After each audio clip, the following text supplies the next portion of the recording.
Okay, so hello, folks. Welcome to class. A little quiet in here, but maybe some more people join eventually.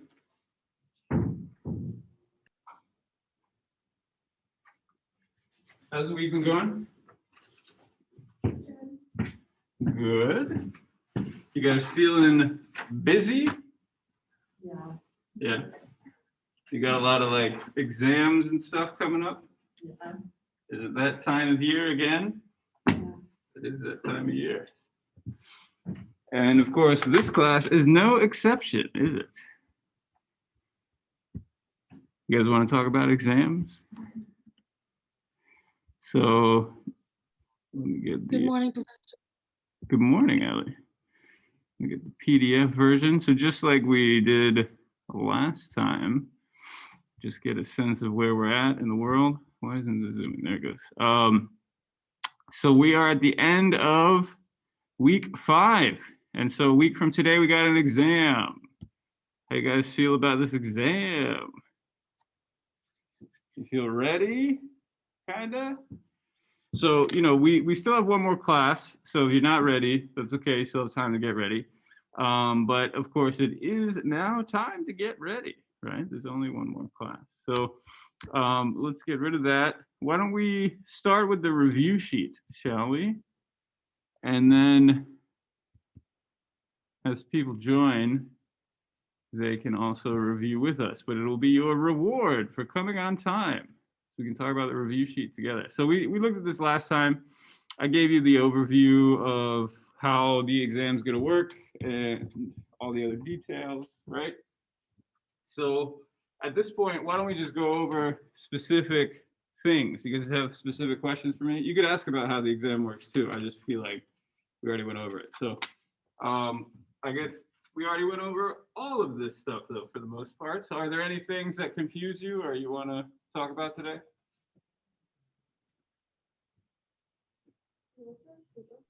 What is a stupa? So we'll talk about that today. Yeah, so I guess I should warn you, we'll cover these things today at the bottom of Sanskrit terms. Layperson we'll talk about. Gautami is today, Rahula is today, Angulimala is next time. We've pretty much done all of that. And then this is next time too. Hi, Brenda. Professor, I have a question. Okay, go ahead. So how exactly is the exam work? Like, is it gonna be on Moodle or is it like What's the deal with the exam? Is that your question? yeah, pretty much. Like, is it gonna be on Moodle or is it like in paper? Like, I was just like wondering. Yeah, that's a good question. Did I talk about this last time? Talk about it again. Okay, so exam is on Moodle. Yeah, so if you didn't hear me say this last time, I'll just say it again. Exam is on Moodle. There'll be 2 parts, right? And it's all written out up here. So you can read it if you like to read things, but I'll say it because it sounds like you guys want to hear it. There'll be 2 parts. One part asks about quotations, right? Quotation explanations is what I call them. So I'm going to give you a quotation, just like I do every class. I'll give you this quotation, for example. I won't tell you who said it. I won't tell you what book it's from. I won't tell you the context.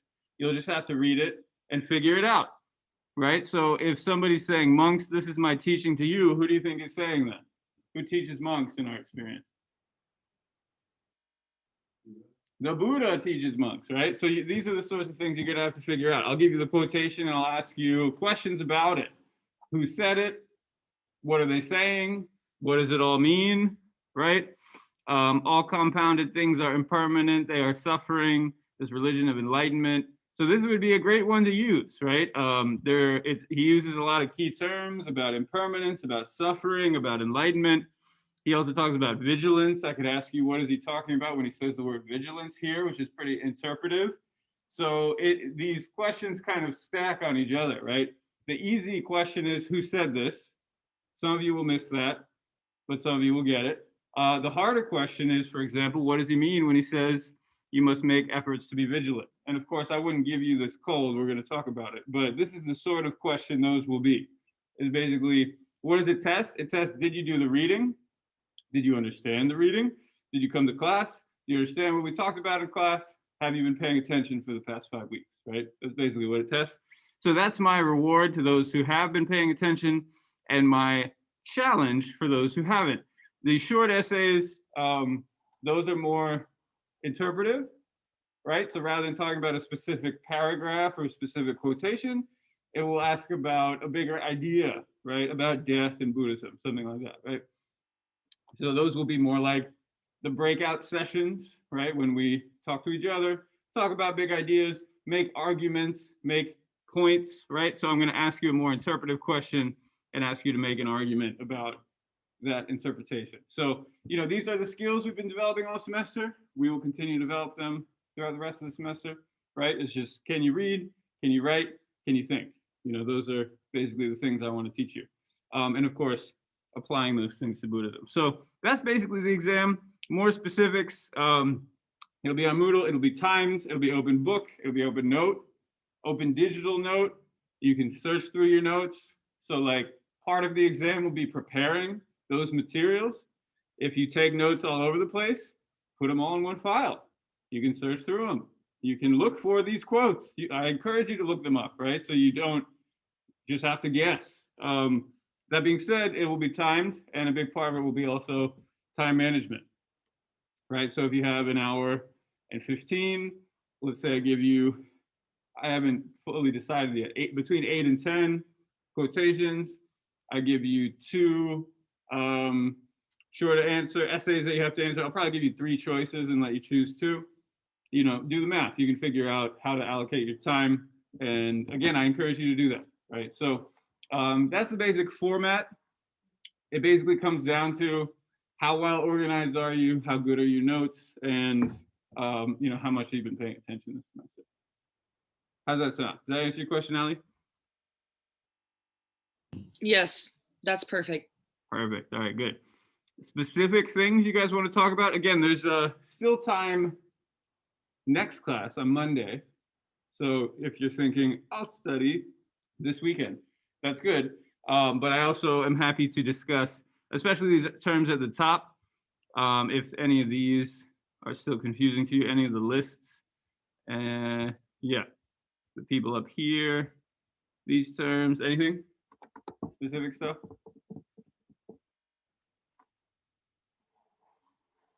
Nothing? All right, well, happy studying this weekend. Let's get started, and we can talk about stupas and the other things that we haven't covered yet. Okay, so this is what we did last time. We talked about death. It was a pretty interesting conversation, right? We talked about robots. The robot was weird and kind of frightening. I don't know how you guys felt about the robot. Do you think the robot was scary? A student in the other section I teach was saying he found it frightening and that he would break it if he was ever in the room. I thought that was a hilarious takeaway from the exercise. So I set a little bit of a trap for you because we did all the Four Noble Truths stuff, right? Where it's like, just accept that it's the end, right? Things come together, things fall apart, right? And this is not wrong. Is that wrong? It's not incorrect. Your body comes from somewhere, ashes to ashes, dust to dust. Wasn't it Ash Wednesday recently? Isn't that a similar reminder, right?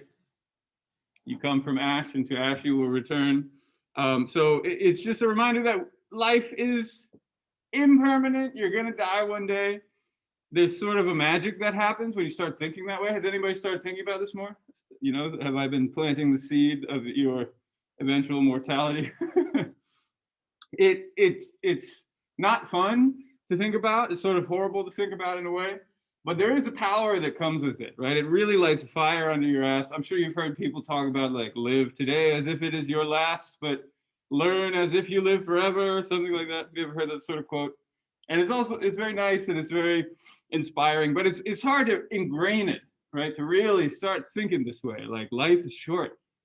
I got to shoot my shots, right? Because if I don't shoot my shots, I'm just going to die. And life is going to be very uninteresting and unimportant, right? And so anyways, it is an important thing to think about. It does a lot for you. It's kind of what the Four Noble Truths is built around, is this realization of death and the impermanence of all other things. And then I said, hey, so how do you think Buddhists feel about death? And a lot of you guys were saying they probably feel pretty good about it, right? It's, you know, maybe they don't look forward to it necessarily. Like the Buddha was flirting with suicide almost. Remember that? He doesn't quite cross that boundary, but he came right up to it, right? He was very close. He was really flirting with death. And so there might be this image like the Buddhists don't really care about death. It's not that big of a deal to them. And I could understand why you'd have that understanding. But then when we started to look at some of the art and look at some of the details of this final chapter of the book, we realized there's also a lot of sadness, right? And I think that's kind of how we ended class, is this idea that death is sad. And so there's a weird tension. I think I put that down here. There's a tension between recognizing suffering, but then also sort of cutting through it. And both of these things are happening at the same time. So one thing maybe I'm trying to warn you against, and it's whether you recognize it or not, something we often do in our society. This is something I say a lot, is our society, whatever that means. Maybe I'm just sort of talking about myself more than you guys, but something that I have learned to do when I was growing up is to just sort of pretend like things sort of aren't real. You know, it's just like, okay, it's just not real. It's sort of, you know, okay, yeah, death, that's a thing. It's not really real. And then it sort of lets you go back to whatever you were doing already. And this is what I'm trying to encourage you to do, and what I was trying to encourage you to do in the last lesson by setting up my trap, is to see it as a thing. It is a thing, and it's a sad thing. It's a horrible thing, right? But at the same time, there are tools to deal with it. Those are two things that you can have. You can be sad about it, and you can deal with that sadness. If you are not sad about it, then you're not really dealing with it, right? And if you're sad about it, you're not dealing with it, that also kind of sucks. So it's really both of those things. And when you think about the Four Noble Truths, that's what the Four Noble Truths are, right? There's suffering and it sucks, but there is something you can do about it. So those are the two pieces that I wanted to express last time. So, you know, as you can tell, a lot of the time I let you guys struggle with stuff in class, and I set little intellectual traps for you. But, you know, at the beginning of the next class, I try to reveal what those traps are all about. Okay, so questions about all of that? Again, we had death in Buddhism. The proper response is sort of unclear. We get a lot of different messages. Definitely, there's this language of like, death isn't that big of a deal. It's not even really real. You get these kind of poetic lines like, the death of a Buddha is no death. The suffering of a Buddha is no suffering. And so you might think that that's just what how everybody looks at it. But again, if you read the whole chapter, you'll see Ananda is very sad. Rahula is very sad. All the disciples are very sad. We looked at this image carefully. These guys are all very sad, right? They're tearing their hair out. They're weeping. They're wailing. Sadness abounds in these final scenes. Do I have another death image? No, I got rid of them all. So, so that's the main takeaway from last time. We are not robots. Even advanced disciples of the Buddha wept, right? They were all crying and sad to see him go. Okay, so any questions about all that? Feeling good? Okay. The main thing we want to do today is talk about Gautami. We got a little bit behind in terms of reading and discussion, but we'll catch up today because the Four Noble Truths were really complicated, right? We need to spend more time on that than I had initially allotted. But this last chapter we can actually zoom through pretty quickly. Just in the interest of emphasizing this quotation, I told you guys this would be a great quotation to put on an exam. I don't know, because I've already flagged it as a great quotation to put on an exam, I don't know if I'll actually do it. We'll find out. Let's leave it to the exam day. But why don't we spend some time on it? So how about why don't we open our books? I know it's early. It looks like, is Donna Lisa here? It looks like she's trapped in some sort of in-between state. Okay, she seems to have joined. Welcome, Donna Lisa. I hope you're aware that we start at 7:45, but you know, better late than never. You can watch the watch the video and see all of the important exam information that we covered. And of course, let me know if you're confused about the exam. So, all right, page 87. Let's check it out. again, the death chapter covers a lot of ground. The one before this was teaching, that also covered a lot of ground, you know, in terms of the chronology of his life, of the Buddha's life. He achieved enlightenment age 35. He dies at age 80. So teaching, even though it was only 67 to 70 something, 77. So only 10 pages, but it covered 45 years of his life, right? So a lot of stuff gets covered. Then finally, he's an old man getting ready to die. He has all these disciples. We'll talk about the disciples and who they are a little bit today, a little bit next class, monks and nuns. That's basically all that's left. And so, yeah, he's getting ready to die. And then page 87, he's talking to the assembly, which of course refers to all the monks and nuns. He's giving all these final teachings, and this one is probably his most famous final teaching. And so again, it's a very important idea, a very important quote. Lots of different ways to put this into words, but the ideas behind it are really key. So a lot is happening in these small amount of words. So why don't we read it? So who would like to read this?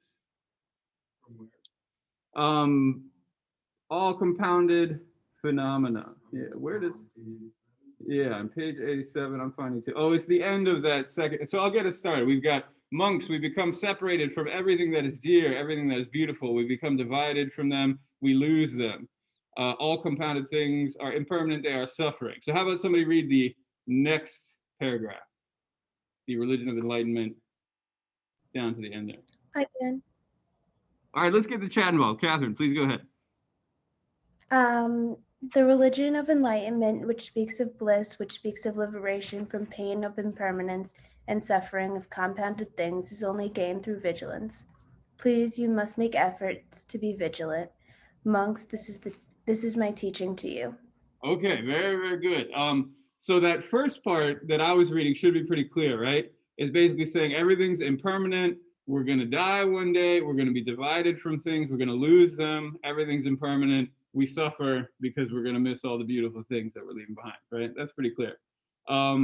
Catherine, you're not off the hook yet, though. Yeah, I like that you volunteer, but now you can do the real work. So how would you interpret that paragraph you just read? Can you try to walk us through it? What's he talking about there? So as you think about it, maybe I'll just read it again. This religion of enlightenment, it speaks of bliss, speaks of liberation from pain, of impermanence and suffering, of compounded things. It's only gained through vigilance. So what is gained through vigilance? I think what it's trying to say is that you have to go through all this, like it says, the pain of impermanence of suffering to wind up at their final destination, I guess, which is enlightenment, to finally reach that point. Mm-hmm. And so maybe what you're offering is there's like almost like you got to go through these steps in order to get to the final place, the final destination, which is enlightenment. Is that what you're saying? Yes. Okay, yes. I like that. What about the vigilance part, though? I think that we're still missing the vigilance. What's that talking about? I think that it takes like a lot of focus and strength to kind of move through all these places. So that's what it's referring to when talking about the vigilance. Very good. Okay. And maybe when you volunteered to read, you didn't know you'd be sitting on the hot seat. So thank you for that. And so we need focus. I like that. I like that Catherine using a metaphor of space, right? Because even in we could say the primary sources, there's this language of a path. You're walking along a path. And so Catherine got us started. I don't want to keep her on the hot seat. So maybe we can try to help her. We need to focus. We need to be vigilant, right? That's what Catherine was saying. What do we need to focus on? What does vigilance have to do with all this other stuff? First of all, are you guys aware of vigilance, what that means? Anybody look it up? I believe it has kind of a Latin root to it. Brandon, what's vigilance? Be vigilant, I don't know the Latin. Be vigilant to persevere, or to fight through, to persist, no matter what obstacles you face. Let's look up the etymology. I like etymology. So you guys ever do this? Vigilance. I know I've already said that you guys should always do this when you encounter a word you don't know, but maybe I didn't even show you how to do it, right? So you can go down here, French, Latin, keep awake, right? So he's not necessarily just saying keep awake. He's saying keep a careful watch for possible danger or difficulties, right? So it really has a sense of seeing, looking, watching, being aware. There is a sense of perseverance, but it's really more just staying alert, right? Stay alert, stay awake, almost like a sentry or something, like a watchman, you know, somebody's looking out for bad guys trying to come get you. It's almost like that, right? So why is the Buddha using this language of vigilance? It's a pretty loaded term. So what are we being vigilant of?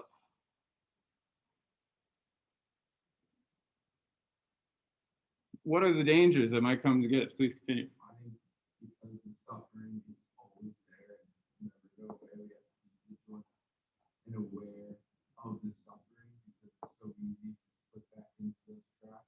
Mm-hmm. So therefore, we must be vigilant all the time if we are to be aware and conscious of the suffering and stay through it. Okay, you use the language of trap. I like that, just like the traps I set for you guys. So we have to be aware of the suffering. Brielle, right? Yeah, Brielle, go ahead.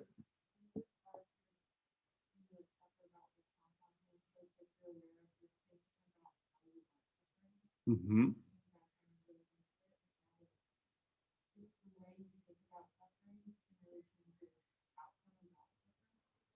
Could you say more? So if you couldn't hear, Brielle says the way you think about suffering could change the outcomes of that suffering, right? So the way we think about it might even transform our suffering, right? How does it transform it? How do our thoughts transform our suffering?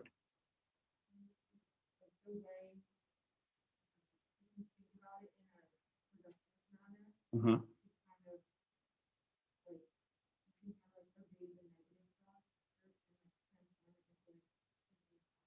Positive thinking. Actually, I saw some New Yorker cartoons that I'll probably show you again, but I had to download them because they were just too relevant. Have you ever seen cartoons like this before? So we've got somebody who's being burned at the stake and somebody else saying, have you considered taking up yoga? There's more. Just focus on the things you can control, says the guy to the woman about to get hit by a giant truck. You need to speak goodness into existence, says to the guy to the woman falling off a cliff. Focus on the positive in the situation, says the woman to the man drowning, or woman drowning, reaching for help. Oh, there's one more. Maybe you should make a vision board. So what are these cartoons trying to say? Have you guys encountered toxic positivity before? So what is toxic positivity? Oh, go ahead, Ellie. What's toxic positivity all about?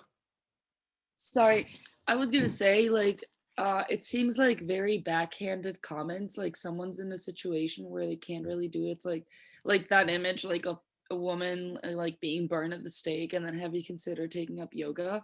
Like, and I personally have encountered a lot of like those backhanded like comments that are like people are trying to be helpful, obviously, but it's like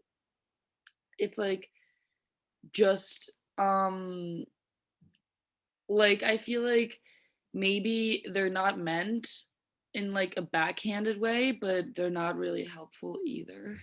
Yeah, it's a little tricky to nail down, which is why I like these cartoons. I think they highlight the sort of the point here very nicely. You know, the person on the right, let's just say the light-haired versus the dark-haired woman. The light-haired woman wants to help the dark-haired woman, right? She doesn't have bad intentions. Like Ellie was saying, maybe you guys have heard the term backhanded compliment. Is that what it is? Backhanded compliment, where you sort of, maybe you're even trying to compliment somebody, you're trying to be nice, but in the end, you end up sort of insulting them. There's something similar happening here, right? The white-haired person is thinking, I see this person suffering. I want to help this person. Yoga has helped me, right? Maybe that's what she's thinking. I used to suffer too. Then I started doing yoga. Now I feel better. Have you tried yoga? But why do we have the woman burning at the stake? What's the point of the burning at the stake? What does that illustrate? She's suffering, right? Is yoga going to help her? Why not? Because she's burning at the stake. Yeah. So if we apply this, you know, to the more abstract elements of our life, sometimes suffering is overwhelming, right? Just totally way too much, to the point where somebody saying, "Have you tried yoga?" is just like, please don't give me that right now, right? I don't need your yoga advice. I've got a lot going on right now. I don't have time for your yoga, right? And so these sort of small little pieces of advice are not as helpful. So how does that relate here? Rather than saying doing yoga, the Buddha is actually giving something very simple. Pay attention, right? Pay attention. You don't have to do yoga. You don't have to make a vision board, although a vision board might help you pay attention. So again, I don't think that advice is bad. Just for the record, I think yoga is good. I think thinking positive thoughts can be very good. But what the Buddha really wants you to do is not to, meditate on, how, grateful meditation might be good. That's a very popular one in America. We like to be grateful. We even have a holiday dedicated to it, Thanksgiving, right? And so it's not to say thinking happy thoughts is always a bad thing, right? Thinking positive thoughts, that sort of thing. We've talked about this in class before, but the Buddha's not saying that, right? He's not saying imagine a happy place as you're burning at the stake. He's saying pay attention, right? Pay attention to the things you can control and the things you cannot. Pay attention to, if I do this, then I will have that problem. Pay attention to that thing that feels overwhelming. And it feels like there's absolutely nothing I can do about it. And I hate everything about this situation, right? And again, I'm sure we can come up with examples of this right now. So we're kind of in one together, right? And to just do your best, right? Pay attention to how did the pandemic come into being? What can I do to best navigate this very difficult situation? What can I control and what can I not control, right? What can I do to be ready when the cases sort of go down? Even though getting a shot the other day really sucked, right? On Monday, I was like a space case. I don't know if you guys noticed, but like my arm hurt. I felt kind of achy. I just was not good, right? I just got like a mini COVID routine, basically. Now I feel much better. I don't know if you can tell. But yeah, it sucked bad to get the shot. It's going to suck bad to get it again. But at the same time, if I'm really paying attention, this will potentially lead me to a good place later on this summer, right? So again, you've heard this advice before, right? Pay attention, look at what works, look at what doesn't work. And if it's presented in the wrong way, like Ellie was saying, it can feel just totally counterproductive. But if it's presented in the right way, in sort of a subtle way, and if you learn how to really do it, because it's hard to do, but if you learn how to really do it and really pay attention, theoretically, you can actually deal with these problems that feel unmanageable, right? Unlike being burned at the stake, you might be able to figure out how to remove some of these logs, to untie yourself, because many of our sufferings are a slower burn than this, right? They're not necessarily totally on fire yet. Some of them are, right? And there's maybe not anything you can do about that. There's a famous quote, I think it's usually attributed to a figure named Shantideva, where it's basically like, if you have a problem and there's something you can do about it, again, sort of this vigilance is how you decide whether you can do something or not, then you should do it, right? Because it'll help you solve your problem. But if you have a problem and there's nothing you can do about it, then there's nothing you can do. And there's really not much point in thinking about it much further than that, right? Because there's nothing you can do. So it really comes down to problem solving, just like in the Four Noble Truths. So again, a lot is packed into this one short quotation. The Buddha's final advice, his final words to his students, is to pay attention, right? To be vigilant of what's happening in your life. And again, a word we could apply to this is karma even, right? Is pay attention to the actions you commit, the consequences of those actions, and how you can create a better life for yourself through those actions, through your bodily actions, through your speech actions, through your mental actions. And this is the trickiest one, is how do you look at things in the world? I've preached about this for many semesters now. I still haven't figured it out, right? I still fall in the same traps that you guys fall into. I still deal with the same silly arguments and sufferings and the same sort of bullshit that you guys deal with. But I'm trying to pay attention, right? And again, that's all you can really do after a certain point, is just try to figure it out, right? See what you can do better next time. Okay, final words of the Buddha as he's dying. Very important stuff. Any questions about that? Please. I was just thinking about the alternative, to not pay attention. Yeah. To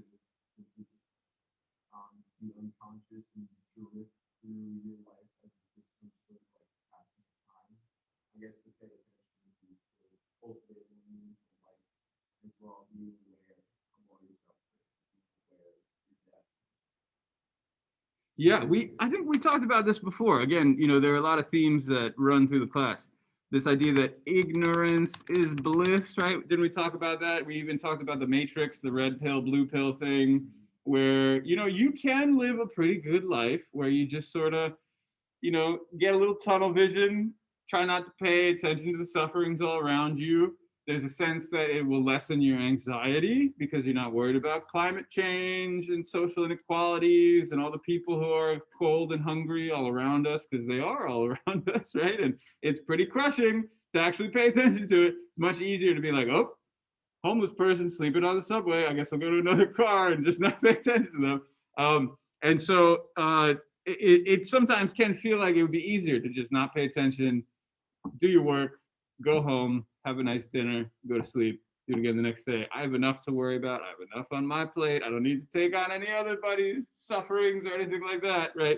But at the same time, it catches up to you, right? That's how you get surprised. Because if you kind of dig in and have your limited little vision, these outside forces will come into your little limited vision, and you will be very surprised when they do, and you will not know how to deal with them, right? So you're kind of, it might be harder at first to take the red pill, as they say, to actually pay attention.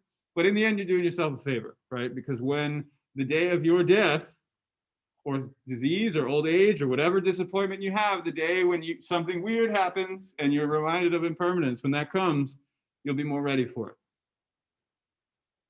And again, even though I teach about these things, I'm still surprised all the time. So I don't mean to say that this is easy to do, but this is the game plan for the Buddhists. Okay, so that should be pretty clear. It kind of ties up a lot of these things we talked about a moment ago. The Four Noble Truths are lingering behind here, right? And the rest is just sort of narrative tropes. We don't have to pay too much attention to it. Ananda is one of his disciples. We didn't talk about him. He's not on the review sheet. You don't have to know his name. But there's a moment where the Buddha is talking to Ananda, and he's like, hey, Ananda, you do realize that, like, I'm the Buddha, right? I forgot my charger last time. I brought it this time, but I didn't plug it in. And he's basically like, and Buddhists can kind of do a lot of amazing stuff. If somebody asked me to stay, I could probably stay a little bit longer. And then Ananda was just like, oh, cool. And did not ask him to stay longer. So there's a little bit of a notion that because his disciples, again, weren't really paying attention, weren't really thinking like, Buddha, please stay, don't die right now. We need you to stay longer. The Buddha's like, all right, well, I'm out of here. So it's kind of a weird little moment where Ananda fails to ask the Buddha to stay. We've got Mara. Do you guys remember Mara? Who's Mara? Interesting. Not exactly war, but yeah, kind of war. Same word.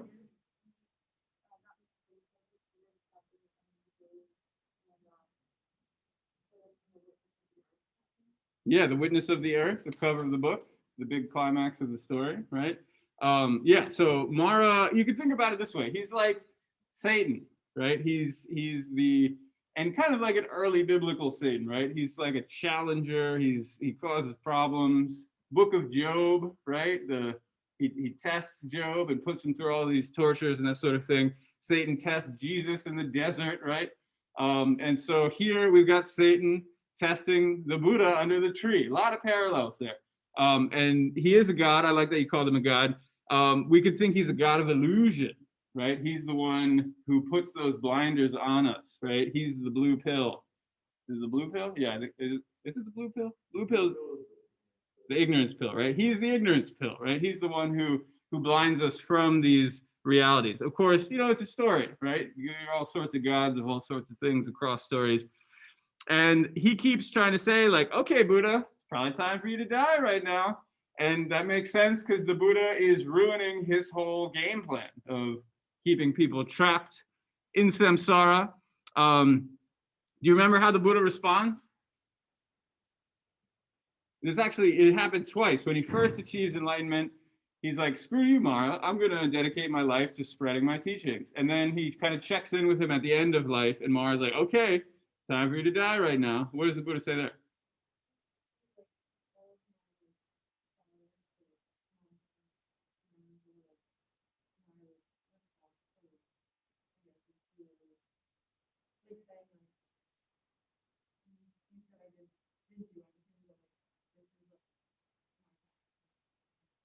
Oh, I see. So you're thinking the moment of enlightenment, like what is he doing here? Is that what you're thinking of?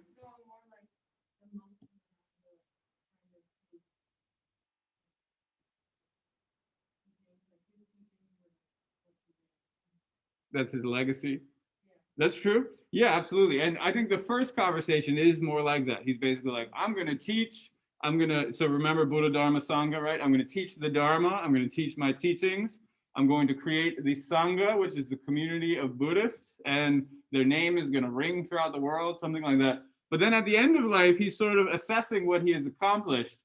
And has he liberated all beings from suffering? Has he achieved his goal? He has not, because we're still suffering now, 2,500 years later. If he had achieved the goal then, well, life would be very different right now, I would think. And so what he does is he picks up like a fingernail worth of dirt. Again, he's dealing with the earth. I don't know. I don't know if there's a connection there, but it's worth thinking about. He picks up a little bit of soil in his fingers, and he's like, this soil represents the number of people that I've helped liberate from suffering, right? That I've taught my teachings to, and I've really kind of figured it out. The rest of the earth, right? The rest of the soil on the ground represent all the beings I have not taught yet. And he's basically saying there's still a lot of work to do, right? He has done some things, but again, you know, when we think about like, you know, the Avengers saving the world sort of story, and you wrap it up all in a 2-hour time frame, that's not what we get here, right? This is the Buddha very humbly saying, I made a commitment. I spent thousands of lifetimes preparing for this moment. I spent the entirety of this lifetime trying to teach people, and I've still only taught this little tiny bit of people. I've made this very small contribution to the enlightenment of the world. Now, again, there are other moments in the story where he, like, you know, tens of thousands of people achieve enlightenment because they're talking to him. And so if you do the math, I'm sure there's an astronomical number of beings, I think is maybe the point, but it's all just to say there's still a lot of work to do. Because of course, we're not just talking about people, right? We're talking about all the animals, all the bugs, all the non-obvious creatures, all the ghosts, all the hell beings, all the gods, all the titans, all the beings, right? Which are often compared, they're said to be as something like as numerous as the sky is vast, right? Which is basically an infinite image. So the guy he's working uphill, you know, he's got a lot of work to do, but he's not necessarily being crushed by the weight of that task, right? He still has a sense of, here's what I've accomplished. There's still more to do. Let's keep doing it. You know, what else are you gonna do? Okay, Mara, there you go. Now, Sydney asked about stupas a moment ago. Maybe, why don't we do a little video? You guys like videos? 8:24. Time really flies in this class. Let's do it real quickly, just very, very quickly. I'll even talk over it so we don't waste any time. So here is a stupa. It's at Sanchi, which is an area in India. I've never actually been here, so I can't speak with firsthand knowledge, but it's a very famous site. As you can see, it's kind of a mound of brick and decorated stories and motifs are all over it on this gate, all across this part of the stupa. So this whole thing is called a stupa. As you can see, we could call it what's the word? Architectural structure. If you took a Buddhist art history course, you'd talk about this a lot. This is not an art history course, but we do integrate some art into it. So this is an early, very famous example of a stupa. And people think it was probably, you know, renovated over the years. Its origins go pretty far back, maybe 2,000 years, 1,800 years, something like that. But then some of the other images that are on it maybe are later elaborations, right? Because people don't necessarily stop creating. These are some of the earlier representations of Buddhist stories and deities. As you can see, there are deities all over the place. Some of these images are illustrating moments that we've talked about in this class, the life story of the Buddha and that sort of thing. Maybe that's enough of the video. But as you might be wondering, like, okay, it's a stupa. How is this different from any other Buddhist structure or architecture is it has relics inside. Have you guys heard of relics before? What's a relic? Isn't it like an object that we believe has power or some sort of like a relic holds like memories, power, like part of the past, probably. I like that definition. Memories, power, part of the past. Brendan, what were you gonna say? Religious object that holds meaning. These are both very good definitions. And they encompass, you know, a wide range. Like you could talk about relics of the past, right? A relic of a long lost era. That is a proper use of the term. What we're focusing on here is more the religious definition, like Brennan was saying, and it has this meaning and this power. Like who was that? Was that Cameron? Like I think it was Cameron was saying. So in this very specific example, when we talk about relics, we're really talking about body parts of a saint who has died. It could be like their clothing, right? And this is huge in Catholicism specifically. It's one place where Protestants and Catholics tend to have a bit of a divide. Is Catholics love relics. They're all over the place. You know, if you ever go to Rome, I wonder how many relics there are in Rome.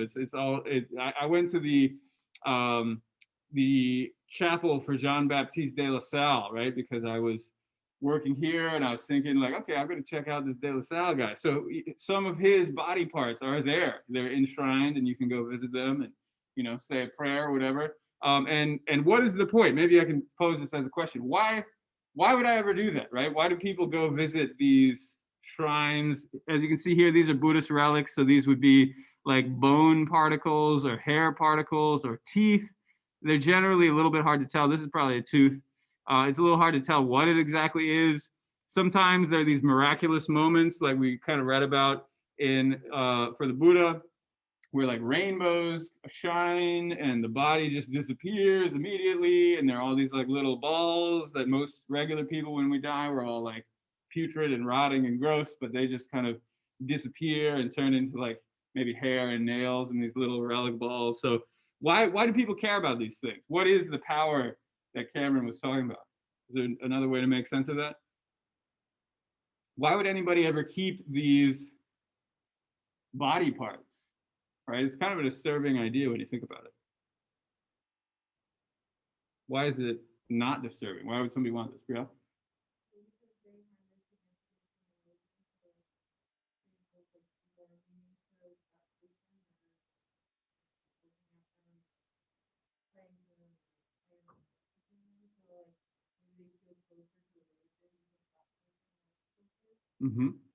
Yeah, I think that's a generous interpretation. Another place that relics are here, I'm pretty sure. Actually, I should look into this. I've heard in the library, right? Are there relics in the library? De La Salle Stone. There you go. So, you know, Catholic school. I feel like every Catholic school's got to have at least one relic, right? And so when we think about what does this do, it is kind of gross. It's kind of creepy. Maybe it comes alive at night and creeps around. Who knows? But again, maybe if we take the generous reading that Brielle was talking about, if you feel close to this tradition, if you see De La Salle as the saint, we just by being close to the physical representation of this being, you will get a little bit of that mojo, right? The language that I would use is a blessing, right? How do you get blessings in this world is relics, is by going to these holy sites. Another place where you find a lot of relics are at pilgrimage sites, right? Where maybe it's a body part of a saint, or maybe it's some other miraculous space, but people walk for miles, right? They travel all over Europe. Not so much in America. I think this is one of the things that we really don't have here, is a place to go for blessings. It's kind of too bad, right? I think a lot of it could go back to our Puritan roots, right?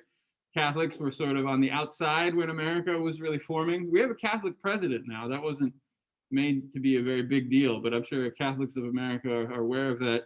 But yeah, Kennedy was the first Catholic president. You guys know this? And that was a big deal. And that was not very long ago. So this idea of relics and blessings and holy spaces, at least for me, when I've gone to Europe or specifically Tibet was really where I was just blown away by this sort of stuff.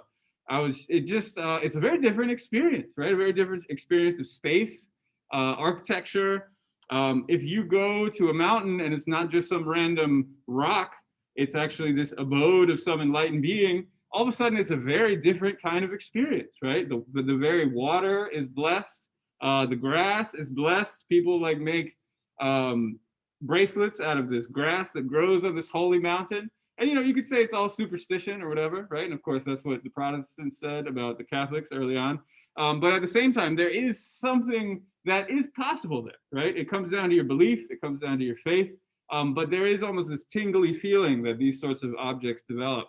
And as we think about Buddhism spreading, maybe this is a good transition into the reading for today, spreading into a universal religion. It gets adopted by this figure called Ashoka. He's only mentioned kind of in passing at the beginning of the Gautami story reading. But he was this great emperor. He lived after the life of the Buddha, so they didn't like meet each other or anything. But I think without him, we would not be really talking about Buddhism in this class. Ashoka is the one who really took this weird fringe kind of ascetic movement, right? Remember asceticism? So the Buddhists were just another band of ascetics is how most people saw them. But then Ashoka really conquered all of India, except for like the very bottom part. But he basically conquered the whole space. He was this great king, and he loved Buddhism.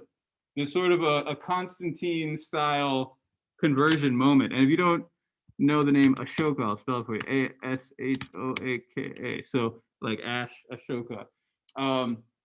So anyways, he's not the point of the reading for today, but he's an important piece in making Buddhism into what, what's his name, Walters? Yeah, what Walters calls a universal religion, right? So before that, it was this renunciate religion where it was just kind of outside of usual society. He was basically just another holy man, just like all the other holy men who are living outside of society.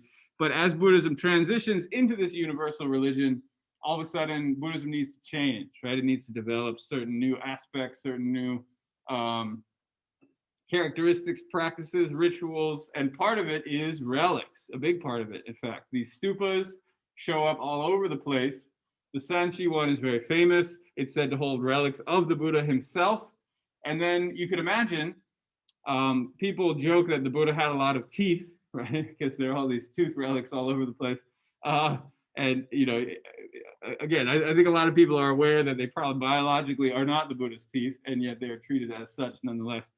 These stupas start to spread even beyond India, right? They go to Central Asia. You find early relic spaces where, again, people can go there to worship the Buddha. They spread into East Asia, into Japan, into Southeast Asia, where they're called pagodas. Have you heard of pagodas before? Very similar idea, basically the same idea, in fact, just slightly different architectural style.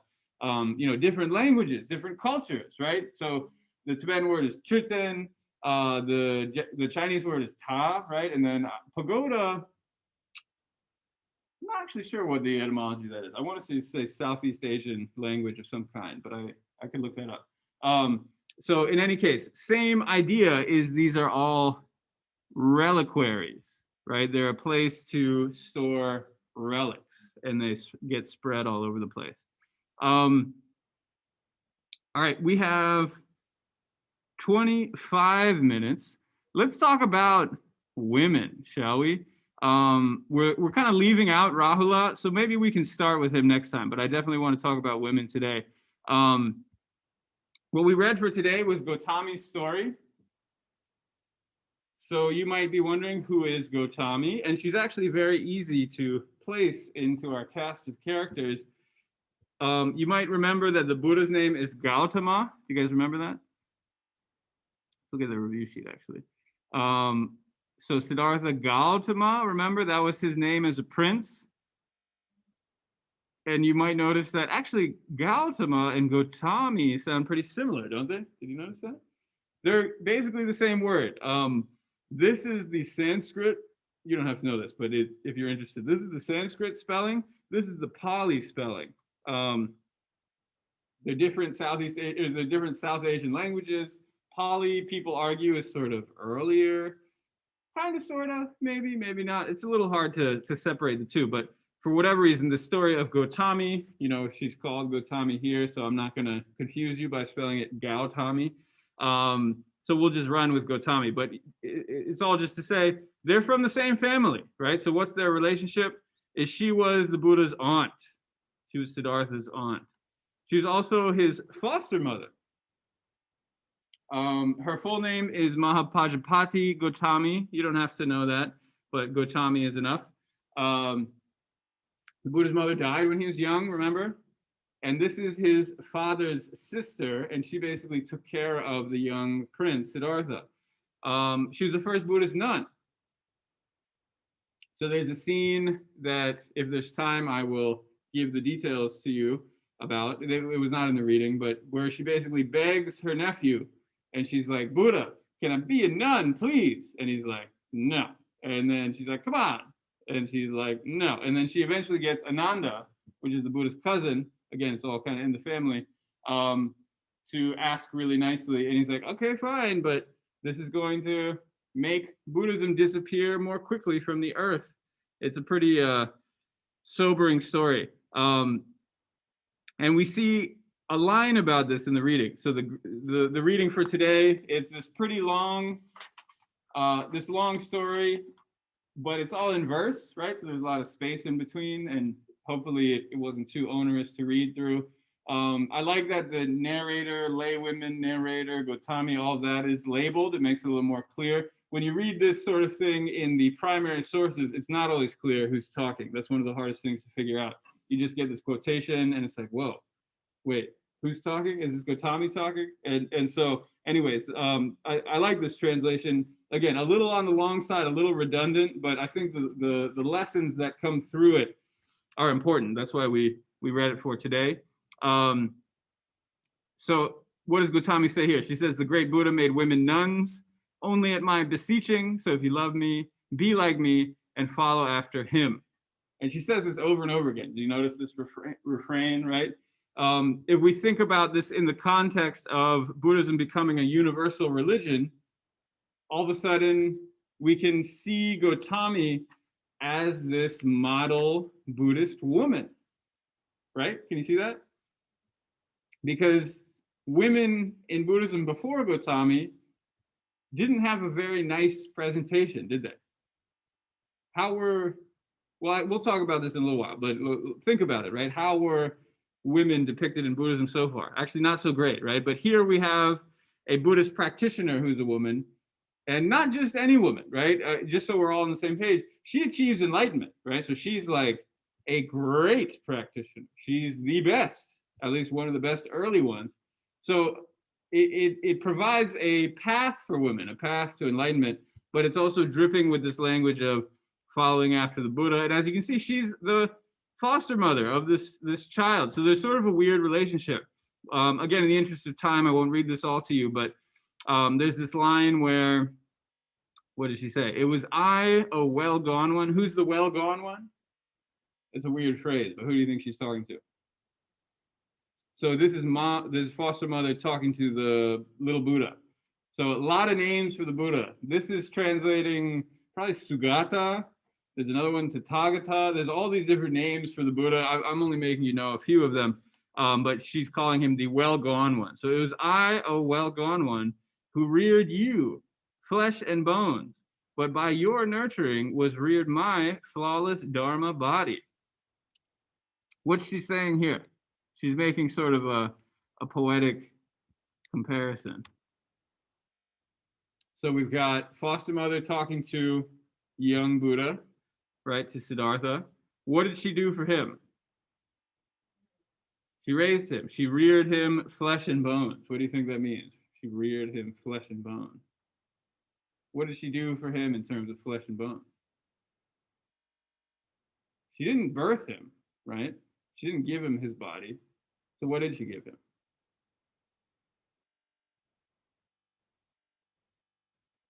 Were you guys reared? Who gave you your flesh and bones? Maybe now you have a vague sense that you give it to yourself. When you're a kid, Do you feed yourself? No, no, no, no. You're incapable, right? Especially when you're a little baby.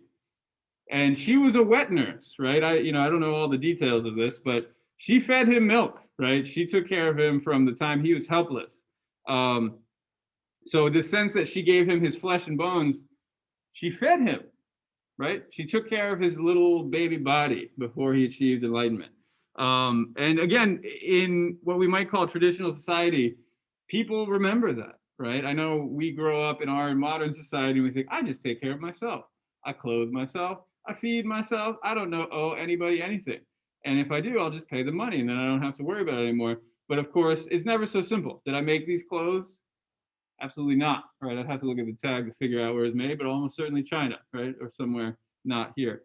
And so in any case, there's this recognition that she gave him something important. She gave him his flesh and his bones. What did he give to her? By your nurturing was reared my flawless Dharma body. Dharma, what's that?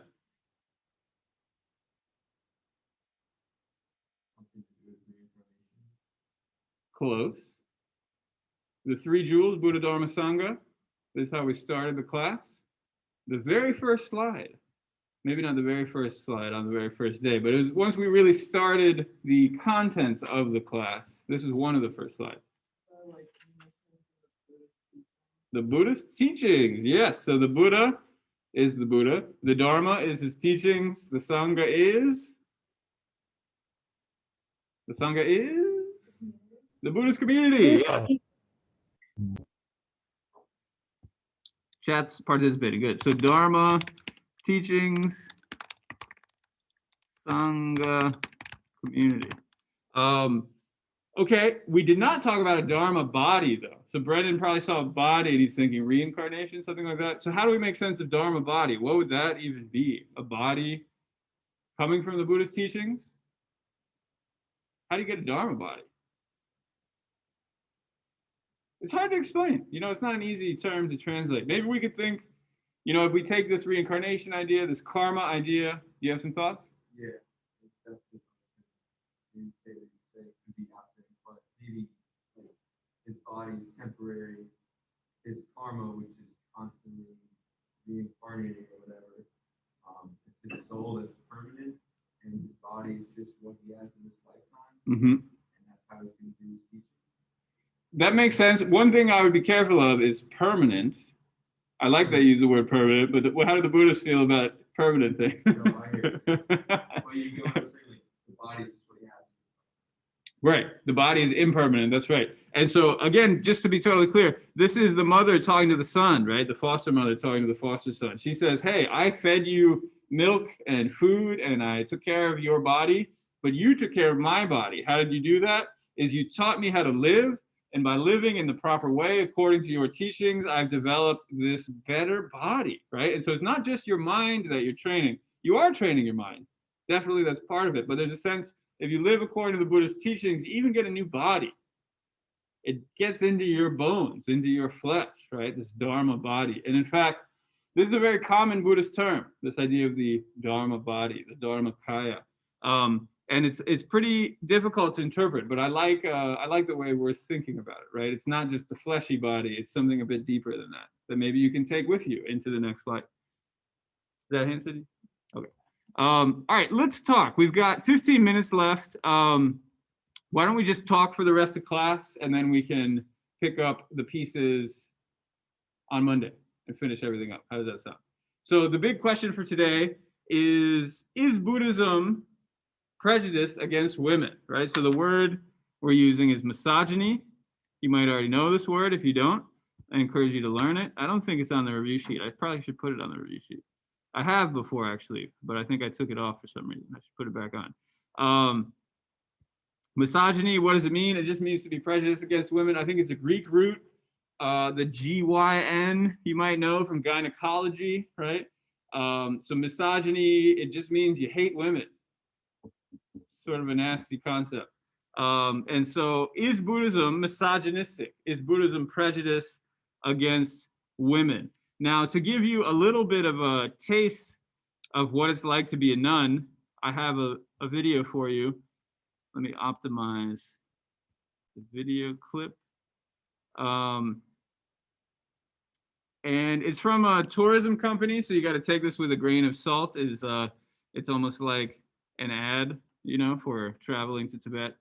But it's also kind of cute. Here is a very famous building in Lhasa. Do you guys know what this building is called? As you can see, it's enormous, right? So these are like really giant stairs. You can only imagine. There are thousands of rooms in this place. It looks a lot like a monastery, and it sort of functioned as one, but it's a little bit different. It's called the Potala Palace. It's where the Dalai Lama used to live. Oh, where'd the chat go? Oh, I already closed the chat. Well, I'll write after we're done. It's the Potala Palace. It's probably the single most famous building in Tibet. I studied in Tibet. I used to live in Lhasa. You can see it from like miles around. It's enormous. And it's amazing. You can go inside as a tourist. It's really unbelievable. So here is, again, it's a tourist promotional video, but here's a short interview with a nun. So let's check it out. And again, as you're watching this, think about gender, right? Think about misogyny, and put it in conversation with what we read too. How do these line up?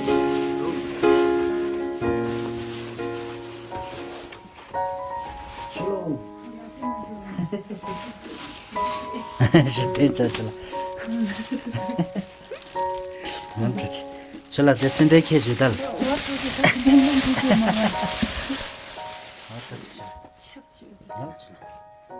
Chola manje yurin dalda. Kusu dewi beju. Anles.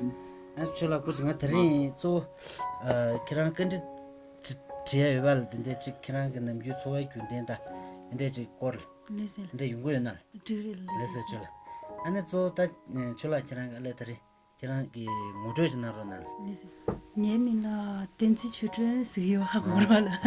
Tenzi chudren taro lo sumji tamba yin. Lese. Payu pembu neche. Lese. Ani chene da longa zishtu gore. Ani cheche longa tudwal. Lo nyusenga ani chebre. Lese. An chola jiran ta so ti ani che gudu jorwal.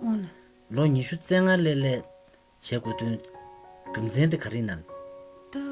아니 지야 오늘 전에 춘추간에 삼로 든지를 시유 아니 지야 삼에 삼로디 Yes.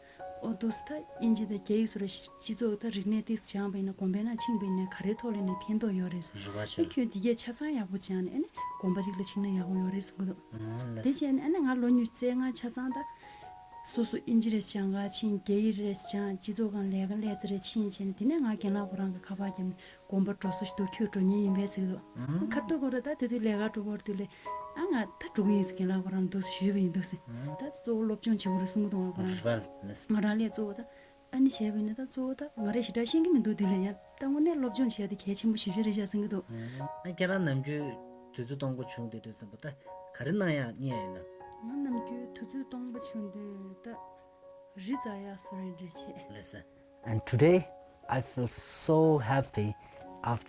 Okay, that's enough of that. So you just met a Tibetan Buddhist nun. You got a little glimpse of what her life is like. Really not a great one, but it'll have to do for today. So now I'm going to turn things over to you. The last 10 minutes of class, you get to talk. Jocelyn, what's up?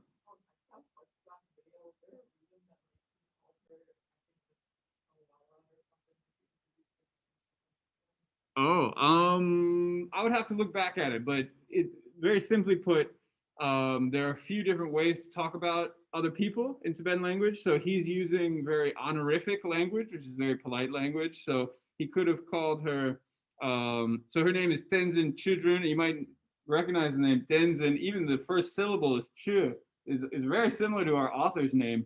Her name is Chudrun, this is Chugyel, but it's very, very close. And he probably called it Chudrun La, would be my guess, which is a polite way of taking her second name and saying, you know, it's almost like Miss Chudrun or something like that. It's like a polite way of saying. He could call her Anila, which is a saying, you know, a polite way of saying nun. So it's very common if you meet a monk, you don't know the monk's name. You just say, hey, Akula, Jabala, Gushokla. There are a lot of different ways of just referring to like, hey, nun, hey, monk, how's it going? So yeah, even baked into the language though are these tools for record, share the screen. It's not really time to do anything else. Okay, hello. time, unfortunately. We'll have to save the answers to these questions for next time. Hopefully you guys had something to talk about. One thing that came to mind is the Bechdel test. Have you heard of the Bechdel test? Yeah. It's basically, are there two women in the story? Do they talk to each other, or do they talk about things other than men? Does Gautami's story pass the Bechdel test? No? Are you sure? I guess they're not named. That's one problem. There are a lot of lay women, but the lay women aren't named. They're goddesses too. But most of the speaking lines are Gautami. Yeah, nuns, but the nuns don't have a name. So the problem is they don't have a name, I guess. But there is a lot of talk among the women. I encourage you to return to that and think about this question. So anyways, we're out of time. So have a good day, folks. And we will wrap this and everything else up on Monday. So happy studying. You've gotten most of what we're going to go over. There's one last piece, a guy named Angulimala. We'll talk about him on Monday. That name means finger necklace. Pretty crazy. So happy studying. And remember to come with questions on Monday, because if you don't have questions, I won't have answers. So that's all for today. Have a nice